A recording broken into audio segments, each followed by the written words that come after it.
turabahaye ikaze mu kiganiro cyacu.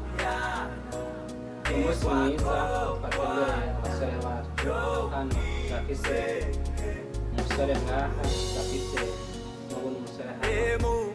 ariko sinzi ko bari abasore, nimba ari abasore nimba ari abagabo baratubwira. Baza kutwidondora. Okay, muri kuganira na Kugira production, izina ni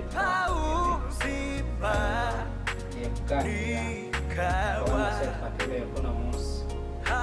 Rero abasore twasanze kabisa bisanze freshi, baboneka neza. Ndabona kabisa nabo murabibona nk'uko nyine baberewe hano. Noneho twagiye kuganira. Ubwo rero turabahaye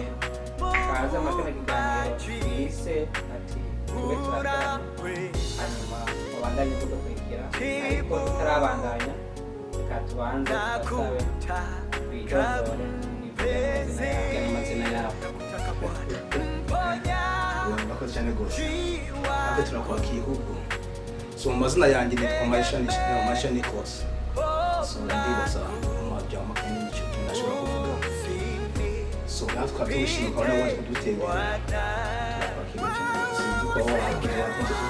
Nakoze kabisa fresh. Fresh kabisa, nariye nanyoye ndabona bandanya kabisa. Turafise n'ubundi musore hano ku ruhande arashaka kubibwira, atubwira akazina kiwe. Yego Mutama, mind ndakinguse. Yego kaga kanya kweli wadushikiye, ibaza kabisa hari ibi wadusanze mu kabisa. Abashuye kandi turahari, turakomeye kandi turashima, kandi ntabivuze mesha akazina kanjye nitwa Eric Bemera. Yo ni izina rya soko wanje. Urumva nani nzosokuruza nyene. So kuko yo jamaye ntahe kandi nishinga amateka. Ubuze ko kandi ntobesha. Ubwo yo jamaye ntahe kandi nishinga amateka. Ubuze ko kandi ntobesha. Ubwo tudatinze tugiye kuganira n'ino misore kuko kuri twabasanze mu rugo, tubabare kuba twabateye. Murakoze cyane. So twashaka tuganire akantu kamwe mikeya cyane, tugire ubuzima babayeho kino gihe tumaze iminsi bigoye, tudashobora kwisanzura nk'uko byari bimeze.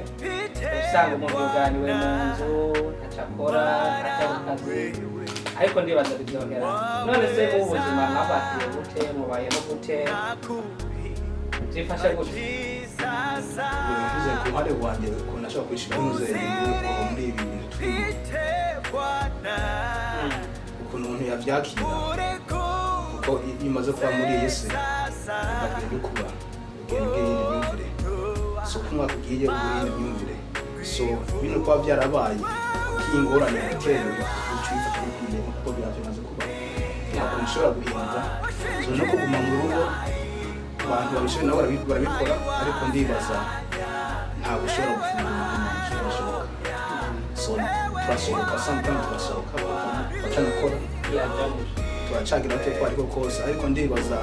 icyambere umuntu bakeneye kwiziganya buri munsi kwizera yuko kari n'Imana, kuko kandi yigisha intambara twamize ko zimezemo, ariko si bose bapfuye, ariko harimo bapfuye. So kura n'ibizanye n'ibintu birimo bamwe bazopfa n'andi bazosigara. So ndibaza ko njye nashobora kubyumva ngo ati nta na kimwe byashoboye guhagarika cyane, ego nubwo byahagaritse kuko ntabwo ngenda kunuzenye sinkigenda hano nakunda kugenda, ariko ntabwo bishobora kumpagarika gusohoka hanze, ntibishoboka cyane rwose kabisa. So ndareba mvuga ko ndi umwana w'Imana,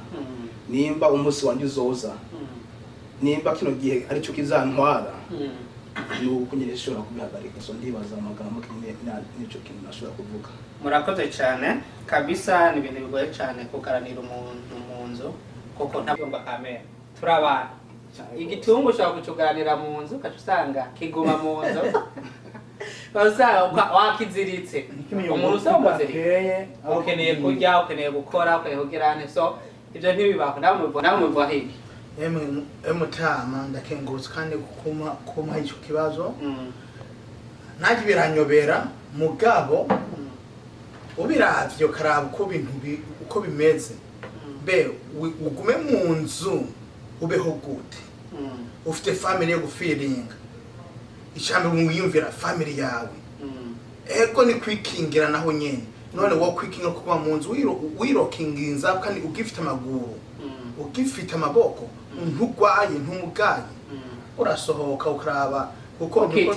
ugatemberera kuko ni kizaba turinzwe n'Imana kuko bavuga ngo numvaga abanyaka babagonego ni ngo biri muri none twese turi Amerika ngo tuzi ibyo bari kuvuga mugabo twahazikanywe n'Imana ngaha natwe uko Imana yadushikanye ngaha niko izaturinda niyo ngwara. Murakoze cyane muravuze ati biragoye kwicara utekararondera family mbe ndabaje akazo gatoyi mwararongoye uri umusingo ufise family ufite abana bangahe canke bimeze bite nimba mutararongora mu bitegekanya nkajyana amagambo Kenya ntabwo ndarongora sinzi yuko umuntu sinzi muri ibyo ngo kuba umusingo nimba utararongora byo nuzeye kuba nkunda umusingo sinzi uko washira kwifata ariko sinaba yuko nkunda umusingo ariko kandi sindarongora so sindi umusingo sindarongora so no ubwo ati ko nategeka ntegekanya ryari ko intuzanye mbona ryari ikenza abo ati shikane ngene muri umwanya wo kuba narongora muri aka kanya ngiye kuvugisha ukuri ntago ndabibona bibanywe n'ukuntu nanjye burya nimurategura ubuzima bwanjye kuko ndibaza umusore wari we wese yaba nubwo umusore wari we wese kwanza bikamvugira intuzanye nubwo wawe waranyumva ndibaza abakeneye before avuga ati ngiye gutora umugore akeneye ko ntuzenye kubanza kwibaza ibibazo hafi bigira nka bitanu kuko bujya gutora umugore ntagari kinuzenye ntagari gutora ujya mugore ati ubone gusakara umugore ngaho mu rugo ari wagutekera so ngiye ku ruhande rwanje avuga yuko ati shaka umugore ashobora kuntawura uwondi we kandi twubaka ubuzima pana kuvuga ngo ati kwa kuvuga ngo ati tugiye kubaho haje tugenda ntuzenye kubaho tugenda kujya tugenda gukora keneye umugore ntuzenye afise ari ambition too afise imigambi yo kubaho ati akazo kanishaka ejo nzabemeze kuno ejo nzokore kino blango ngere hano hantu so ariko keshi na keshi mbona abasore bikigiye batora abagore uvuga ngo yuko ati reka mbi mu busore so nabura yuko ati ntugatora umugore uvuga ngo tuve mu busore ataga hondi ntuzenye uvuga ati okay natora umugore fise umugore mu nzu ibyo ntaga kuri je mbona atari ubwo gusima kuri je rero nzavuga ati no mugore ndamutoye ati azaro umwanya wari azaro umwanya mwiza kada akaba aha uvugishije ukuri kuko naganeye n'ubundi muntu umwe arambwira ati kurongora sukuzana umugore ngo uzura mujya amenye umuzana umugore ahubwo uravye nabi niba yakurya so umugore akeneye kurya kandi ufite umugore ufite abandi bantu bari imbere bazoza hanyuma bakeneye kuzogaburirwa bakeneye kuzoba hanze bakeneye aho bazokenera kurya bazokenera amatelefone turi muri Amerika usanga umwana akura papa computer telefone umuzanire iPhone 1 agita muri trash me umuzanire iPhone 11 abati papa yarangura iPhone ubwo rero turabona ufite icyumviro cyiza kabisa ubwo nk'inkumi iri kirakora mwaka kanya murabona ni umusore mwiza usa neza kabisa uragororotse ubwo murabyumva ni umusingo kabisa ubwo barondeye namba yawe bagera byihuse kabisa sindi wanje wasinavuze ko ndi umusingo kuko ndibaza ari uwashona kwa amurandeba nakwiyamaza ko ndi umusingo nkumva isimira telefone tiwanyihaka urumva sinavuze ko ndi umusingo kandi sinavuze ko navuze ko ntari umusingo kandi navuze ko ntari impuze ko ntari imbere nta bana afise nta mwana afise ku ruhande nta uri make ufite girlfriend eka tubishyire muri urwo rugero nyine urakoze cyane akatishyire muri urwo rugero eka mpindukire kuri uyu musore nawe twamaze kumva amakuru y'umutama si umutama ni umusore ariko umuyabaga umuyabaga urwaruka twamaze kumva inkuru ziwe namwe bimeze gute? ego muvandimwe nuko nawe bivuga burya ndaraba hirya na hirya nkavuga ngo burya ndi kugira mu zabukuru ndi gukura ego nubwo ndi gukura mugabo burya haragomba ngo uri gukura ukuranyiki so ego ivyo biratahurwa kandi bikumvikwa ego ntacyo nkuranye mugabo burya byose burya biracari mu mipango kandi biracarondegwa kandi birakenewe kuko bavuga ngo ikikubabaje urazi ukuntu wokigwanya kandi urazi ukuntu wokirondera umusore. So ivyo vyose rero burya bivyo biri mu mipango vyavyo byose je ndi umusingo kandi batanze nyene banzi namwe bari kundaba bayitwa Eric Bemera kuko narivuze kera so ntabwo ndarihindura mugako bese bambona kuri Facebook Eric Hakizimana iryo zina ngenda ndaribazo Hakizimana kuko Imana niyo yankijije kuko hari ibibazo nigeze gucamo mu myaka 5 heze niyo nace mpindura Eric Hakizimana. Murakoze cyane. So abo bari gatone mtaba intuzanye bije kujya abuze ngo ati mbega ati kukuze ukuranyiki niyo nico kintu abarundi bakwaza cyane gose abarundi babatama bacu abe nk'abatama kaza batama baravuga ngo okay wavye kwigwa kukuze ukuranyiki so rero mwisigure yaba bashaka kuvuga bamati nimba ukuze twebwe kufisa umugore nico kintu rero bihataho cyane gose abarundi bacu ariko cyo nashobora ko nuzenge kubasaba ni gutahura ibihe turimo twebwe muri ibihe turimo ifise umuvuduko mwinshi cyane gose so bijya bihe vyabo barabaho bakomba yuko ati umusore bakeneye kugura umugore ariko ngahe ibihe turimo kuko twahuye na society gufata umwanya wavyo sobanuzenye ngaha nabwo no kugura itongo bahuitongo tugende kurima abo vuga ati nimba ishuri ritananiye kagene nzagane kurima nzatora umugore ameze uko ngaha twa intuzanye zesere ntagane mu cyaro so ukeneye gupanga nubwo bya gutwara imyaka 30 nubwo kuri imyaka 30 ndabona yuko katangwana vya birimo kuko utaraba very vonti tinjiwe ndi tayari kabisa especially uvuye ngo ndifashije muri ubu buryo ingwane zizobaho mu buzima ariko ngiyewe ko ntuzanye kuvuga ko ingwane zashobora kumbaho ariko sinzigere ngira ingwane y'ifaraga mu rugo rwanje kabisa kuko nico kintu mbona cyashobora kumbabaza ku mutima kuko umwana azakureba umugore akurebe none kuko niwe murongozi amabira akoreye niwe murongozi rege utazaba murabarongora kandi je ukuntu ntahura mbona umurongozi w'intuzenye ubuzima ifaranga cyane gose Imana gakikora ivyayo we udafise ifaranga wallahi ndakubwira ego ari abantu badafise amafaranga bafise ibitekerezo byabo batabyitaho ariko je kuri jewe ibitekerezo byanje atafaranga no kuri Imana nabaga nanagwara n'umutima mwa abarundi baravuga ati nimba ukuze ukuranyiki ariko hariho urashobora kuba ugomba kurondera amafaranga bikagorana kandi uyashaka nta numwe nk'amafaranga so ibabuze ati abantu bavuga ati ukuze ukuranyiki ushobora kuba ukuranye ubusore bwawe urukundo mu mutima ukwitwara neza kuganira n'abantu ku buryo nubwo bazokubura kira muntu akagukumbura akakuvuga neza rero kuvuga ati ukuze ukuranyiki si amafaranga gusa urashobora kubushaka amafaranga ukabura aho uyakorera ukabura n'abavandimwe bakuraba ukagira n'ikibazo ukabura n'ugufasha so ubuze ugufasha kubera imyitwarire mibi amafaranga akamaro yago amafaranga ntacyo amaze ushobora kuba ufite imodoka ugasanga wagoye unaniwe gutwaza imodoka uzoyitwara se ariko ufite urukundo uzotelefona hey hano birasa ko mbyuka kira muntu azoza kukuraba kira muntu azovuga ati ubabara gute ejo buke yakubaza ati me mwaramutse gute nuko so ikintu kiba gihari urukundo kwanza urukundo nicyo kintu cya mbere mu buzima no kumvikana n'abantu kugira imyitwarire myiza wanyuze ekusinga kuvuga kugupinga ku kintu vuze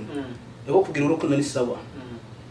ariko kenshi na kenshi muri ibe turimo ndakubwiza ukuri kw'Imana ndakubwiza ukuri ataho wigejeje kuko nawe ujya muntu agukunda arico akurondera ari reva ngo akubona kuko ntaguzigera unkunda ntashobora kugufasha nashobora kuba ndakuvugisha neza ufise urukundo ariko utabona yuko ko tutari muri level imwe ntabwo ushobora kumunda neza ariko igihe ndazi je ku ruhande rwanje igihe nzaba mutima ego urukundo rundimo ko ndi umuntu wari wese ndibaza arashobora kuba afise urukundo kuko n'umuntu icyo kintu Imana yakuremanye ubwa mbere yagusizemo urukundo kuko urukundo ariko ushobora kuguntuzenye kukwereka byinshi harimo urwanko muri wewe harimo n'urukundo muri wewe so rero utarigeze wankwa ntabwo ushobora kunyugukunda kabisa so rero ndibaza je ku mafaranga ikintu cy'ifaranga ndagishira imbere cyane rwose kuko mbona arico iyintuzenye urashobora kuba n'umwicanyi ufise ifanga wa muntu azagukunda mwa koleje wewe bitewe n'ukuntu witwara ndashobora kwitwara nkuko ukeneye nitware ariko nashobora kuba n'umwicanyi ariko wowe urashobora kuba ufise amatsiko bati okay no muntu yabameze uku nuko ariko kubera no gusumva ingufu ushobora kushira hasi ego ikiganiro ni tube turateramye kuko muko muradukurikirana turabona abasore bacu bafite ivyumviro bitandukanye kandi n'ivyumviro bizima bivanye n'ubuzima umuntu yagiye acamwo canke bivanye n'ukuntu ubuzima bwagiye bumwigisha kuko umuntu ahageze aba yabanye n'abantu benshi abaramaze kubona ati uriya muntu ankunda kubera iki uriya muntu ankunda kubera iki nimba mbuza amafaranga narabuze umufasha ariko maze kubona uko nkaboneka neza nkisokoza neza nkasayangana abantu bari karibu yanje ubwo kira muntu mu buzima bwose abayemo agenda abona difference itandukaniro bihari mu buzima no kubana n'abantu kandi bikabandanya yiga byinshi turabashimira mwebwe mu kwadukira mu kiganiro cyacu tube turateramye bandanya mudukurikirana mu mwanya turabandanya n'ikiganiro cyacu murakoze kandi mubandanye kugira subscribe no kugira share kugira ngo urwaruka n'imisore cyangwa n'abandi bantu bashobora kumva ikiganiro cyacu bashobora kugikurikirana neza kandi gishobora kubafasha murakoze cyane kumanga mubandanye mudukurikirana Nasa uzere pite Bwana ureko se sasa otoa mauivu turabandanya ikiganiro cyacu tube turateramye ikiganiro twateguye kugira ngo tuganire imisoro igatumenye ivyiyumviro byabo imigambi yabo n'ubuzima babayeho namwe mu kwandukurikirana mugere ico bigishije ndababajije akabazo gatoya mu buzima tubayemo hano ni ibyahe ibibazo bikunze kukugora kunze guhura nabyo bavuga ati iki kibazo kabisa kiragoye kandi kirandengeye kandi ukabona ati maybe nubwo kishikiye jewe gishobora gushikira no yundi yeah that's a good question actually yeah kibazo ndibaza ntuze gishobora gushikira n'umuntu bari ubuskana gishikira nta cyane gose bikanangora hajya kuko nta muntu je mbona ikibazo kishikira cyane gose kuko cyo na society umuntu abamo ikibazo cyo gutera intambwe yaho ushaka kugera nkabona ahubwo ndayiteye ahubwo isubiza n'inyuma nicyo kibazo kimbaho yo nteye intambwe nkabona ndateye intambwe uku nkeneye kugera hajya ahantu hasanga nubwo ndayiteyeyo ntabwo yafasheho gasubira n'inyuma kandi cyo kabanze yuko kibaho ku muntu wari we wese kuko nta muntu adafise imigambi nta adakeneye gukora ikintu ndibaza iyo buri munsi ugerageje gutera intambwe ugerageje gukora ikintu ugasanga kiraferinze ivyo biragucinege cyane gose biragucinege ariko kandi n'ubuzima abatanzania baravuga ati bakunda kuvuga ati kupanda na kushuka uno munsi urashobora kugenda gukora akazi ukaronka ejo ukagenda ukabura so ni kupanda na kushuka nawe bimeze gute okay bavuga ngo ni umwana isubira inyuma ikibazo cyawe cyari kinyi ikibazo cyari cyo kuvuga ati ni cyahe kibazo ukunze guhura naco mu gihe mu buzima tubayemo ni cyahe kibazo ukunze guhura naco cyane cyangwa ni cyahe kibazo uhura naco kuvuga ati iki kibazo kirandemereye cyane mu buzima twayeho? Mwisi tubamo ibigaragazo ni byinshi. Hari ibintu biza ukavuga ngo mana mbe nzobigwanya gute, mugabo ukabigwanya ukiyumvira kubera ko biguhitana, mugabo ukavyuka ukavya ibintu byakemutse ukiyumvira ngo nabigwanyije gute. Ugatubona n'abandi bantu babiciyemo bari kurwana ivyo bibazo, kandi ukifuza ko bibafashamo, kandi ukavuga ngo nanjye nta zindi nguvu ufite, mugabo nawe ukabifuriza Uwiteka kuko niwe yawe yabigukuyemo, kuko ufite izo nguvu wabikora kuko urazi kuntu bibabaza. Hari umunsi umwe nigeze kugira papa kiriho, nageze kwita anti papa ati mbega ati kuba umugabo bisigura gute, kuko nari nabushe nabonye yuko mbona yuko intego uko niho ndakubita nteri ntamubwira gute nyura ngaho hariho hose habona hose hari imiryango yose irugaye wallahi. Nanaje umutwe urataka naravuye mu rugo rwanje na telefone papa uri mu rugo ati ndi mu rugo ati ndakene ko tuganira tandamwe ati mutsaho ati ngiye mbona imiryango yukaye hose kabisa timbona ahubwo aho babona umuco ngiye mbona umwijima kabisa ti wallahi mbona byose byugaye ati none nibiki bigutuma umera wiyumvira nk'inuko nibikumuragerageza gukora bituma bikuzanira intuzenye ibyo bitekerezo ndakora bino kuko ntawe uba adashaka gutera imbere ndakora kino kuko n'ubwa mbere n'intuze nagusha imiduga so ugasanga naguze nk'imiduga nk'ibiri igasambukira mu ibarabara ati n'umutahe wanje wose ugiriyemo nta n'inyungu nkuyemo ntabwo nize ntabwo nziyemo ati narize ariko ndi umuntu ibagabo ngira ko ariko kose kugira ngo tubwire ko nashobora kongera icarirenze. Ego ubuzima baravuga ati ubuzima so kwiga, kandi n'inyoni ziba mu ishamba ntizirima, ariko nubwo haba ubugaragwa ziguma zibaho. Nabashimye cyane kubera kila muntu wese ndumva ashira Imana imbere, ashira imbere ni kintu twashira imbere Imana kabisa, kuko ibyo nabyo byashimishije cyane. Rero kabisa mu bintu umuntu ahura nabyo no kugerageza kwihangana, no kugerageza kwidefanda nk'umugabo, nk'umusore, nk'urwaruka. None se nk'ibibazo muhura nabyo cyangwa nk'uko mumaze kumenyera ubuzima, nka experience y'ubuzima mufite n'icyahe muhanura urwaruka cyangwa abasore bagenzi bacu cyangwa n'abandi bose ari we wese yoba yifuza impanuro cyangwa umuntu ari wese amaze kumenyera uko ubuzima bumeze, ibibazo ahura nabyo n'izahe impanuro mu muhanura washikiriza? Uwo muntu ari wese aza mu bibazo uramaze kumenya icyo kibazo cyavuye he, mbega intumbero yacu ni yihe, mbega kino kibazo ni cyena giteye aho chanzaniye ko cyashikiye kuko nyene so cyagushikiye kuko nyene uratabaza akumugabo ari wacikwegeye uracikorana kuko ni wacikwegeye. Hari baje twikorera twebwe nyene ukabibigira ibanga ko ukavyikemure n'ikindi kikugwa ko utazi aho kivuye, nico kibihavuye bibaye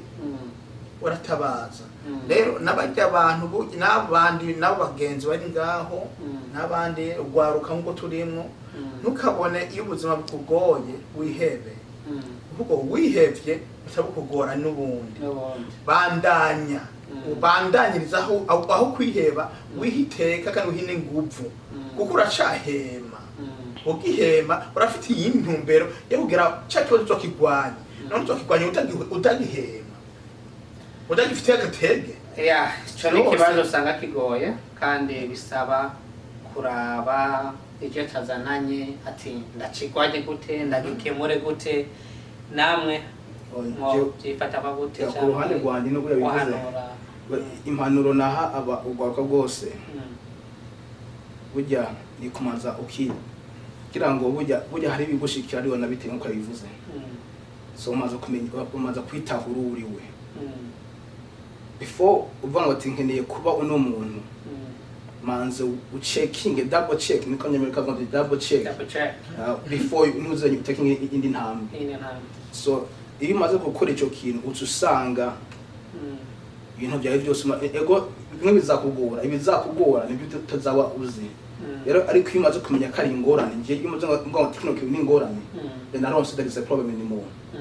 kuko iyo umaze kuvuga ngo tekino ni ikintu gifise ingorane is not a problem anymore Japan the solution ntuzeye nyine uko ndashaka kugisolve haro umutama nigiraho cyane gose kwa papa yamaze kugenda ariko hari umutama asigaye ni bofre wanje uje kumubwira ikintu ariko ngo manze mpinduke zibere ndaciyumvire awe nk'imisi 2-3 ndaciyumvire ntabwo shaka ndaguhinyisha nabonye yuko ari we mwarimu nashobora kureberaho kuko nubwo ego n'umuntu aramahinga mistake ariko akantu kari ko kose nuko bari gatonya kuri we uyumva kari gatonya kuri we n'abatoka manda ndaciyumvire ego kabisa nk'abasore urwaruka ari rwose kugira ngo ushaka kugira ikintu cyo cyose manu nashobora kuba manze utekereze neza kabisa hanyuma nubabona yuko ibyo bintu zenye nubabona mu nzira hagororotse gendamo ubonye yuko karimo amacenga don't do it kabisa umuntu aho n'ikibazo ni kwiyumvira kwanza ati nkoriki nimba ari kibazo urashaka kwishoboza tabaza abagenzi ni benshi bashobora gutabara n'abagenzi ni benshi bashobora kugufasha mu gihe intuze yahuye n'ikibazo kandi umuntu mu barundi baravuga ati ntawigira so mu gihe uhuye n'ikibazo tabaza hanuza icyo nicyo kintu mutamira mu cyumvambo mubanyi wo mujyamo kabisa be ndawaje abato batoyi urakubita ubwagwa cyangwa bimeze gute ubwagwa unuzanye kurukubita sinabaye ko kumugwagwa ariko kandi sinavuga yuko ko ntashobora kuruma kabisa kuko intuzanye ndibaza nta chapa kiroba yuko atibone ukeneye kumugwagwa n'ubushake bw'umuntu so sinabaye ko kumugwagwa ariko nta ntuzenye nta muntu ashobora gute n'umugwagwa kandi uri gutinya ntastabusana yabiri nk'umuntu urabona watubwiye umusore nko abakura abazokora ni benshi abari kuri kiganiro ni benshi nk'umukobwa ashaka kubona akavuga ati uyu musore ni mwiza vraiment ariko ndafite ikibazo kimwe shaka kumenya ati uyu musore aranywa kubera usanga abakobwa benshi bavuga ati ngo jewe niyo makenga ya umukobwa bafite choice avuga ati jewe umuntu ibyo bibazo ndabihura buri munsi abakobwa benshi barabibaza cyane gose tashobora kuganira ariko haro abantu badashobora kunuze kubyemera ko shobora n'abavuga nashobora kwa inywa ntibabyemere akaba n'ubundi ava ati wasanga wowe unywa ariko keshi na keshi ndavuga ati ngenda nka wine yanda kubiza ko ngenda nka wine tingiye kunywa inzoga ndanywa wine cyo kintu nimba ukinyankiraho utagira ute ko ariko ko wakinyankiraho ati nkunda shamusha koreki urakoze cyane musenga rwahe murasenga canke musengera mu rugo kuko ari abantu benshi dusengera mu rugo musengera umuntu nubwo amasenga aba yugaye hariho amasengesho ariho turasengera gatonya ramwe tufite amabibiri yajya napanze oh my god yeah that's good harimo oya ramwe harimo korowani kanakwereka kwandira nziza abana kabisa amabiri yawe oya yego turazima imana turayikwereke zane ubutabo bwose butandukanye imana kuko urumva ni ikintu utigeze imana uziyegereza ndabona iyi death of life bakamupapa pfuye n'ubumenyi bw'intuzenye n'ubumenyi none holy bible iyi ni holy bible nanone iyi ni korowani kino gitabo rero ndakubwiza ukuri ndi umukiristo ariko benshi nashobora kumenya kino gitabo ariko nakubwiza ukuri amagambo ari ngaha ahubwo kino kisuga amagambo ndakubwiza ukuri kino uratahura ikorana neza cyane nka bibiliya ariko ntabwo twega abakristo tuvuga nka ari bibiliya ariko iremeza byose yanditse mu ikorana nka bibiliya ntuzanye irakubwira ko ariko kose bimeze na Yesu ari baramwigisha nubwo abisa ntabwo bemera impuzanye Yesu ariko Yesu ari ngaha kandi bavuga yuko umuntu atemera Yesu azaba umunyabyaha. Turabona ibitabo byinshi hano, turabona Bibiliya, urumva utemereye bano basore ugasanga wewe nimba uri Muslim, nimba uri Christian, nimba uri Pentecost, nimba uri Methodist, ntushobora gukora igitabo usoma. None se nk'umuntu ariko aradukurikirana akavuga ati nje uriya musore namushinga kabisa ariko nshaka kumenya urusengero yinjiramo, wamubwira ko ruhe? Nje icyambere kuri jewe ntago nuzenye jewe nuzenye kunavuga urusengero kuri jewe. Urusengero n'umutima, ahantu hariho hose zumva kwambaza Imana, Imana muremye yaturemye, yaremye bino byose ubona no ku maso yawe. Nubwo haba ari mu Bisilamu nkumva muravuga Imana nkumva binkoze ku mutima, byo hose ndahicara nta gusenga ego gena mu Pentecost muri Pentecost namenya ariko hariho hose baba baganira ijambo ry'Imana, ubona kwifuza kwicara no guteramira. Ego murakoze cyane nk'umaze kudukurikirana kino kiganiro, yatahuye byinshi, yamenye byinshi. Nimba ari ibintu bigorana, nimba ari ibintu byoroshye, umuntu aratangura kubitara no kubimenya. None se nk'uyu mwanya cyangwa mu buzima tugezemo urabona uri mu myaka 40, urakuze nubwo bamwe ndabona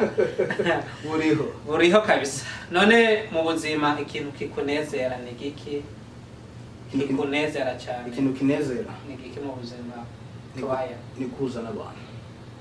Cyo kintu cyane nashaka kuvuga ikintu kinezera cyane gose. Nta kintu kinezereza ntano kuzana abantu. Yo heno kwana nk'ini bigano turagira kuko buriya guhana iteka to each one of us cyo kintu gikomeye kuko n'Imana yavuze ngo tuzakunde mugenzi wawe nkuko wikunda. Niyo bintu tubikoze n'isi yambira neza. So rero nicyo kintu cyambere kineza cyane gose, guhuza n'abantu, guhuza n'imiryango, kwanza umuntu wari wese tugahuza umutima wanje uremye. Murakoze cyane. Tudatevye ntakuruhishije, ndashaka ndagusabe ikintu.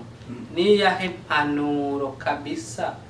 ushobora guhanura umusore mugenzi wawe cyangwa umwigeme ari mu runganwe rwacu kwanyu cyangwa n'abandi bantu bose bifuza impanuro cyangwa ariko baradukurikirana? Kubahanura kuko ndashobora kuba muze amagambo ugasanga bo bafise indi bitekerezo, ariko nkuko inayivuze ubwa mbere ikintu nashobora kuba nuzanye kubahanuraho niko yuko buri munsi baza bagiye gufata decision zamaze bayitekerezeho neza. Kwanza kwiha n'intuzanye no kwiha icubahiro, kwiyubaha. Umuntu wese arafise ingeso kanaka ariko mu cyo kintu ngoti kwiyubaha kugira ngo unyegeze n'izo ngeso, kuko umuntu wese arashobora kugira ingeso kabisa, ariko ukeneye kwiyubaha. Nimba nubwo unywa inzoga ntukeneye ko kuduza idarapo ati ngenda mu inzoga kabisa. Numva unywa itabi ntukeneye kuduza idarapo unywe kunywa itabi kabisa. Cyariho cyose rero ukeneye kugikwana ni mu cyubahiro kuko ari cyo kizakuba n'ubufura nyine. Ntabaciye mu cyumuri kuvuga keje na kare twebwe ndi kuvuga mu twumva abanyafurika kandi turaba ari umurundi n'umunyarwanda turi bamwe. Ikintu ugiye gukora ngaho muri mwiki gihugu kino shigihugu cawe uzoba uri gusebya umuryango, ikintu ari kibi uzikari kibi izosebya umuryango, kizosebya umuryango wawe wose. Ico kintu nico tugiye kwigwanya twebwe urwaruka. Ego twakuriye hari bamwe bakurenga, bamwe bava nta kirundi bazi na kinyarwanda bazi, mugabo turabanyafurika. Ico kintu tukiye kiciyumvira ko turabanyafurika kandi turi mu Amerika mugabo turabanyafurika. Ico kintu nico akwiye kumenya wese ukwarwa rwose rwaje nga. Ego ndahamaze imyaka myinshi nga muri Amerika, mugabo ndi umunyafurika umurundi ukwi navuke mu Rwanda batari babitse bamenye mugabo ndi umunyafurika n'abana banje bazoba ari abanyafurika nibwo bazofukira nga n'abanyafurika kuko turavye imibereho ngaha ego kabisa America go ndakunze kuhaba. I'm proud to be in America too and I'm proud to be African at the same time but mugabo hari ngaha bakaja bagakora bakamaking a decision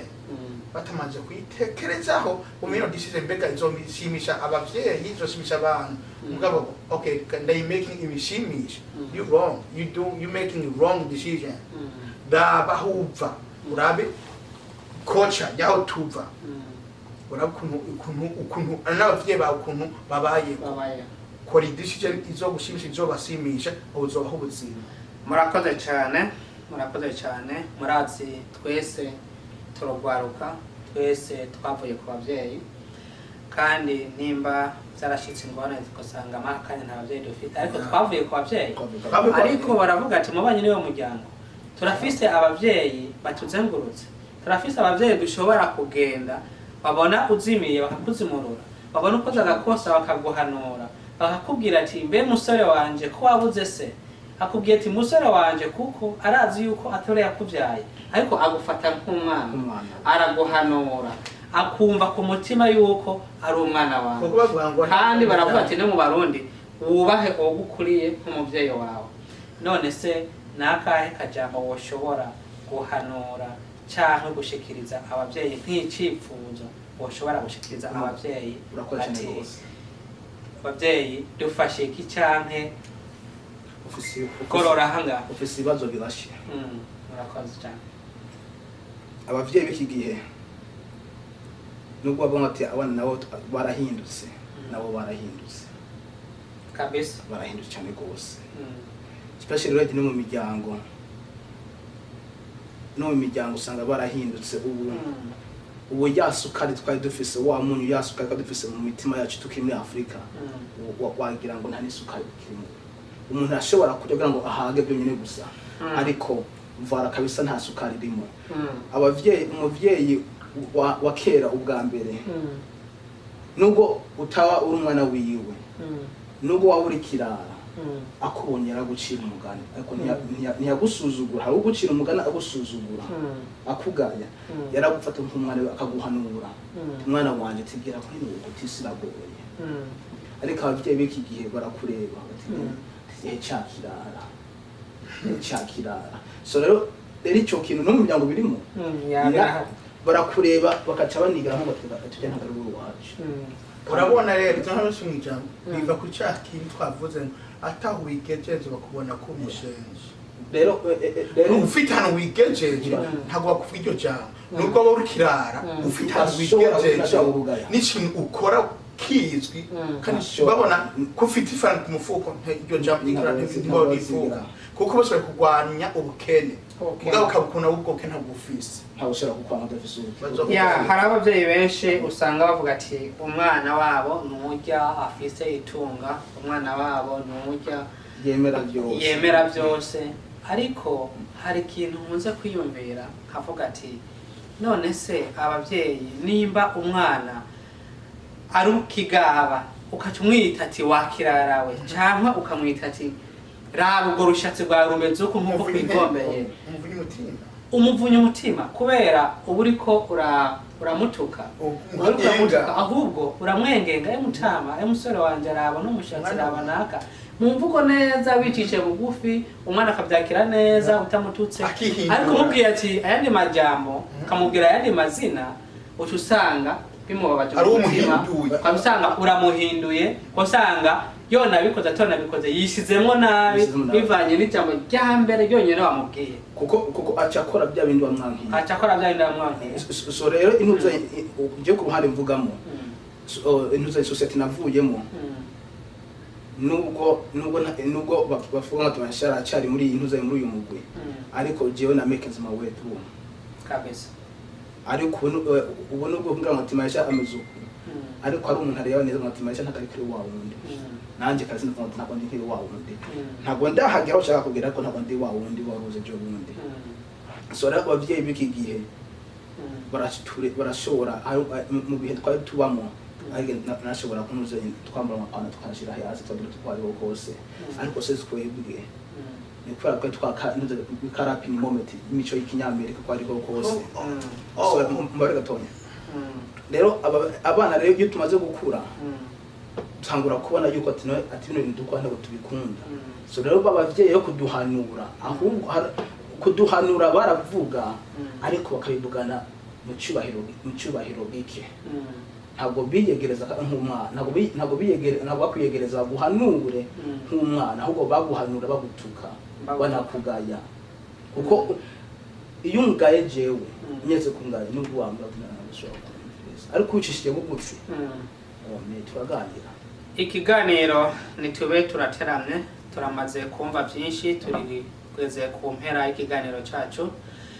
Nimba uri umusore nimba uri inkumi twese dufise ibibazo bimwe kirabaza mwamaze kumva no gutahura ibibazo duhura nabyo kandi abenshi dusangiye kuko ubuzima turabusangiye cyane rwose. Rero tuboneye akaryo kutumira ko abantu baba papa aba mama kugira ngo dushobore kuganira ibiganiro ku buryo tunashobora tukagenda twafata amajwi no mu buryo bw'amavideo kugira ngo dushobore kwigisha no guhanura urwaruka rwacu cyane cyane abantu kugira ngo kubahuza hamwe bagire urukundo hamwe bagire umwumvikano. Ndatumiye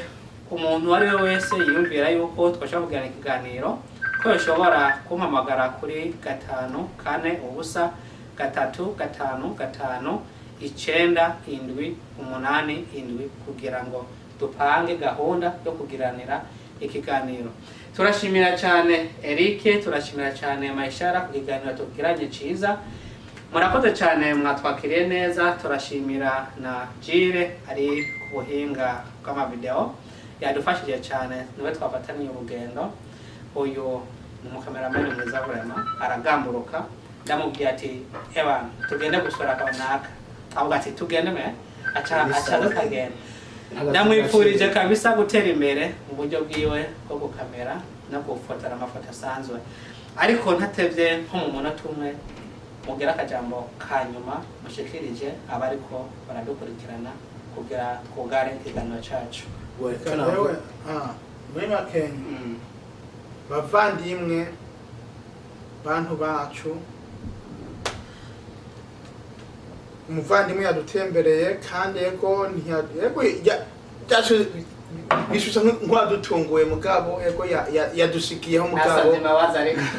yatubwiye ngo samahani mugabo urumva so yego twamwakiye kweri ndibaza twamuha amazi kuko urabona twayamaze ndaza kugura kandi mugabo kaze twamwakiye n'abandi bantu tuzoza tubakira nk'uko kuko niwo kwakama wakira abantu mwahaganye gahunda hari ubundi azova hajya utazi gahunda afite kandi ugasanga aguha ivyiyumviro utaruzi. So rero namwe nimuzoze mugaruruge mutegereze abantu mwahanye gahunda abajya mutahanye gahunda mwugurure kuko azoba afite better ideas nk'ujya muntu mwari mufite arusha ujye muri yarufite mwari mufite gahunda tukamwakira kandi kabisa turaganire kwere ubwo imani guhezagire uzogaruke nejo urugiro ruguruye murakoze cyane. Namwe icyo navuga nk'uko avuze ngo ati ntuzanye ntiwakire tawo muhanye gahunda kuko arashobora kuba afise inkuru nziza gusubira nawe mufitaniye gahunda kuko na Yesu yaduhaye inkuru nziza yadu surprise kandi ntawe yateguye wewe gusa waze ngati uzavyara Yesu ugati ni inkuru nziza rero atagahunda yari afise. So ndibaza rero umuntu ari wese bakeneye kwakira wari wese uko bameze ko ariko kose ntagubuze kiri umuto n'ikintu wakimuzima. Murakoze cyane. So rero urakaza wisanga. Murakoze cyane. Ndibaza icyo navuze ngo iteka twihana iteka kono nigorogana wo kubaka ntuzenye niko kubaka imitima yacu uzampa iteka uzawunyubatse nange nkaguhiteka nayo bye bizakubaka mu bundi buryo bwari bwose. So rero nagushimira ko nabageze ngaha ndibaza tuzongera tuganire nta kibazo amarembo aruguruye nkuko yabivuze. Murakoze cyane. Ubwo niki narenzaho ukijya induzanye kuri ico cyo bavyenye nawo nuko gwaruka naho nyine bakeneye kwasabe intuzenye abavyeyi cyane gose bakeneye kunuzenye kwicisha bugufi nabonye bahanure abana nk'abavyeyi nuko atari uwawe umuhanure nk'umwana wawe kuko umuntu wese afise umutima igihe azaba ufise umutima arafise kwakumvira ku mutima umukozeho muri izo nzira nta kibazo akumviriza kabisa. Ikiganiro cyari tube turateramye turamaze kumva ibiganiro mwamaze kubibwira twagiraniye n'aba basore bacu twamaze kumva impanuro baduhaye twayize byinshi ubwo rero twamaze kumva ko bafise n'akababaro mu mutima abavyeyi cyane cyane abavyeyi bahindutse mu kino gihe badashobora kwiyegereza badashobora kumenya kwiyegereza hafi umwana wabo yashoboye guca mu nzira mbi. Rero ubwo nkuko nababwiye turabasavye nk'abavyeyi mu kudukurikirana aho muba muri hose nubwo muri Afrika nubwo muri Australia ariho uburyo bwa none bishobora gukoresha bwakoranira ikiganiro kagenda neza hanyuma turabatumiye mu biganiro bizokurikira cyangwa mu kiganiro woba wifuza ko twogiranira kugira ngo ushikirize abavyeyi abana urwaruka impanuro zitandukanye eka n'abapasteri turabatumiye kandi kugira ngo mushobore kubishikiriza impanuro biciye mu ijambo ry'Imana nk'uko bano basore bagumye bashira imbere Imana biraboneka yuko ijambo ry'Imana naryo nyene bararishira imbere cyane kandi bagizana neza baratweretse yuko kira gitabo kabisa bagifite hano biboneka yuko bafite urukundo ku bantu bose uri umwisilamu uri umukiristo utagira idini udasenga urahawe kaze kwa basore urahawe kaze mu nyigisho ushobora kutwigisha eka no mu biganiro ikiganiro cyari tube turateramye murakoze kudukurikirana murakoze kutuba hafi kandi twizeye yuko mugiye kudufasha kutwungura ubumenyi no kugira ibiganiro byacu bibandanye bitera imbere na cyane cyane mutibagiye kugira subscribe no kugira share kugira abandi bashobore kumva inkuru nziza ivuye mu kino kiganiro kandi babone kuguruka no mu byiyumviro byabo yuko bashobora kugirana ibiganiro byacu na Kwizera Production kugira ngo abantu bose bashobore kumenya byinshi. Hano turi muri Amerika abantu benshi bakuri hano hariho abantu batazi ibintu byinshi cyane cyane mu gaze kirundi haba mu miberanire haba no kumenya ati umubanyi niwo muryango nk'abantu benshi muramaze kubona ko ushobora kubana n'umuntu ntumenye ukamara ukwezi utabazi ati umuntu yinjira mu muryango ninde utazi umuntu antera ukwamo w'umubanyi ninde ko ntaramubona ariko umaze kumenya yuko umubanyi n'uwo muryango bizomwigisha byinshi. Turabashimira mwebwe mu kwadukira mu kiganiro cyacu tube turateramye murakoze kandi mubandanye kugira subscribe no kugira share kugira ngo urwaruka n'imisore cyangwa n'abandi bantu bashobora kumva ikiganiro cyacu bashobora kugikurikirana neza kandi gishobora kubafasha. Murakoze cyane.